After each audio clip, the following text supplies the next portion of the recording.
Some of you who have been members are tuning in for quite a while, and some of you maybe visiting us for the first time. This is heaven on earth. This here, right? Yourself. Oh, I'm Chris Aiello. I'm a transplant. I found this place 45 years ago. I came from a big city, New York City, basically, and didn't like it. Just traveling around when I was young. I found this place.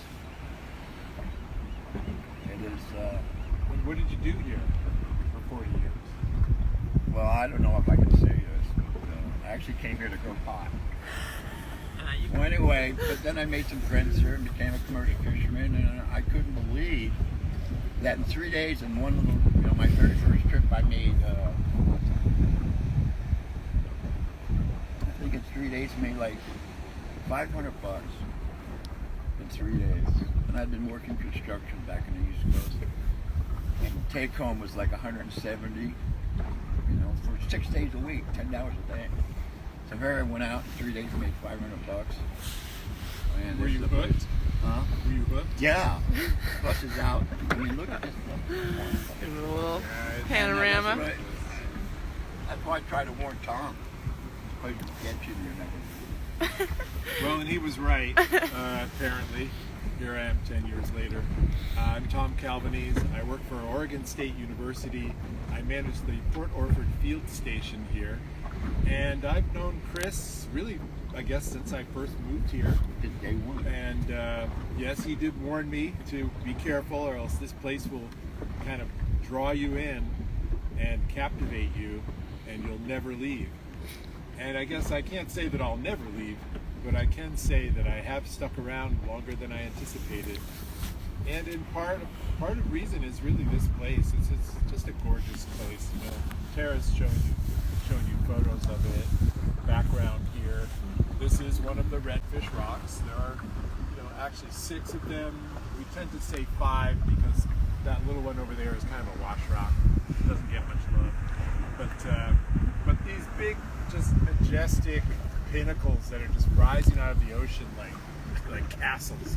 And they're just sort of these natural structures that they're just so captivating and beautiful, and they give rise to so much life because there's you see the life above on the rocks, the birds that are flying around, the cormorants. Dave's been out here, he's been seeing tufted puffins and murres, but think about what happens below the water here. So as that rock continues below the water, that structure just creates habitat for all kinds of living things. The kelp that attaches to it, the plankton that comes to feed off of the material that the kelp is giving off, the fish, the anemones, the Sea crabs, urchins. the sea urchins. So all this rocky habitat is just a bonanza for life, and that's what makes it so special. And it's also why it ultimately becomes a marine reserve. Chris, maybe do you want to say a little bit about you were one of the fishermen who was involved in the proposal to turn this into a marine reserve. Right. So why don't you say a little bit about that? Why did you guys want to do that? Well, in that, we saw them coming at us, and we wanted to be part of the solution as to be, the recipients of the solution.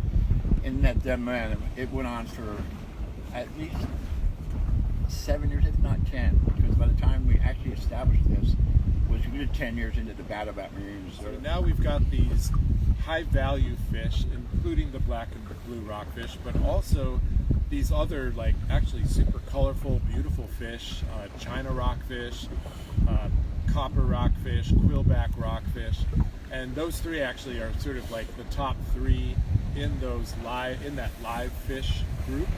It's worth the most money. And so those were the 3 species that when I showed up and started talking about this research that I wanted to do, and we came up with this idea that we would track the fish using what's called acoustic telemetry.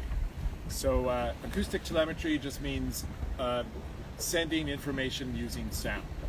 And what that means is that we came out and we tagged individual fish of those species we just talked about, and also some cabezon, because cabezon are also high value in the live fish fishery. And what we inserted in them was basically a transmitter, and that little transmitter transmits a sound signal, and it's got data embedded in the sound report. So that sound carries very far in the ocean, because saltwater carries sound really far. And then what we did was we deployed an array of what are called acoustic receivers. In fact, I have one here because we're doing this project again here right now. We're doing a 2.0 version of this, what we call the fish tracker How much project. is this dump? What's that? That's like $2,500 that one. I don't know if it's that much, but it's not cheap. So this is what's called a hydrophone, which is essentially an underwater microphone, which then records that sound transmission from the tag that's in a fish. And then what we're able to do using those data is to map out the behavior of the fish. When we did it, the question was, okay, we set up this protected area, the fisherman, and the question now is, are the fish that we're trying to protect actually hanging out in that protected area? And what we found out after tracking them for about 3 years was that in particular for those 3 species that were really important, the China, quillback, and copper rockfish, yeah, they do actually spend almost all of their time here. The China rockfish don't move out of here at all. So that validated a lot of that experiential knowledge that the fishermen brought to the table and said, we think that we picked a good area for these fish because we think that they tend to really stick around in these rocky areas. And then we had the data to validate that. So that was pretty cool. And then fast forward to today, now we're doing that same project, but with a different question. This time, many of you have probably heard about the Cascadia subduction zone, which is something that we're very interested in because it could be the source of a major earthquake. And if that were to occur, of course, it would produce for us a big tsunami. So there's lots of reasons to care about that. And as Chris is always saying, we've got to use our resources to find answers to these big questions. And so here's a good example of that. So NOAA has funded a seismic survey of the Cascadia subduction zone, and that includes a cruise up and down the coast, including a place where they came as close to shore as they would, right here off of Redfish Rocks.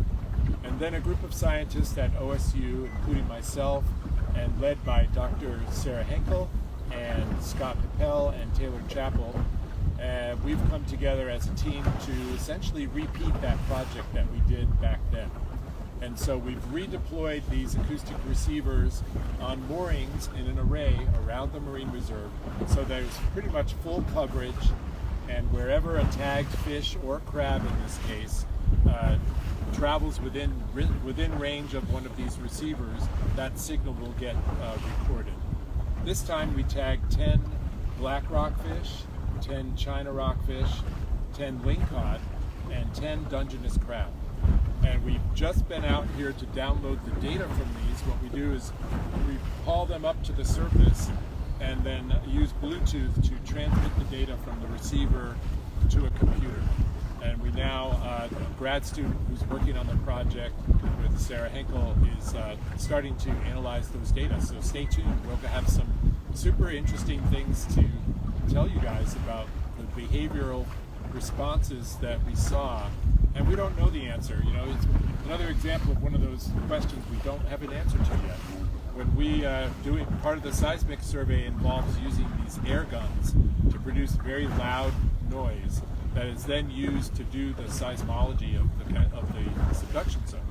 Well, we want to know, how might that loud noise affect the behavior of these fish and crabs here in Redfish Rocks? So we're about to find out. So stay tuned.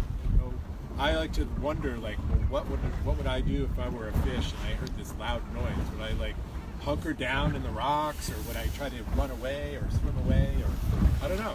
I just love the idea of just thinking like a fish. It's kind of fun. We pretty much designed this whole mooring system based on a crab pond. We instead and of what it could survive, how shallow it could survive, whether or not it would even survive the winter inside Fish Rocks here. yeah, and And it gets, man, when we have those 30-foot waves, they will climb, they will bury these rocks. Wow. That will be buried. That's crazy. So That's how that rough it was gets. one of the challenges, right? Wow. Okay, we got to put this thing out in the ocean, and it has to stay in position, not get pulled around by the ocean. We need to be able to go back out and find it. So there were a lot of interesting little puzzles to solve, and we kind of worked on it back and forth a few times together. And in the end, what ended up doing was basically building something like a crab pot setup, except at the bottom, instead of a crab pot, there's one of these and an anchor. And we used to actually joke around sometimes about going crabbing for data, because we were basically using the same technique, but instead of pulling crabs up, we're pulling data. And I just love that whole idea.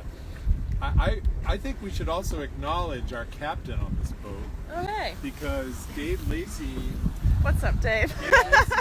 he was part of this project too. Dave was out with us on a number of our cruises, tagging fish and pulling data, hauling moorings up and stuff. And I love the fact that Dave is still out here on the regular, taking people out to show them this beautiful place and talk about the good work that's being done out here. Yeah, it And is I'd like pretty to add on to that, spectacular. it's not just, I call them user groups.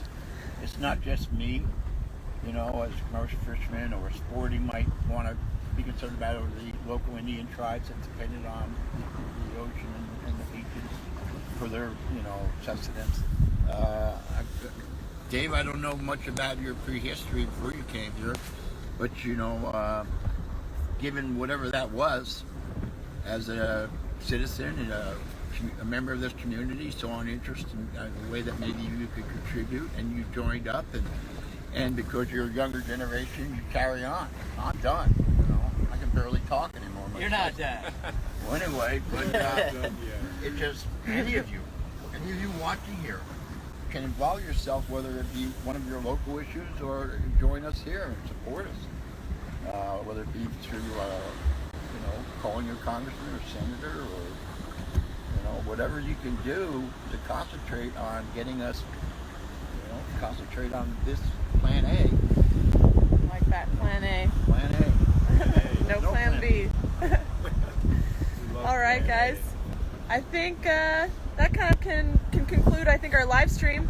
We're really just kind of giving people a sneak preview for the video that we're making as well. So you guys stay tuned for more posts and another web series coming up featuring both of these guys and a lot of other community members, scientists.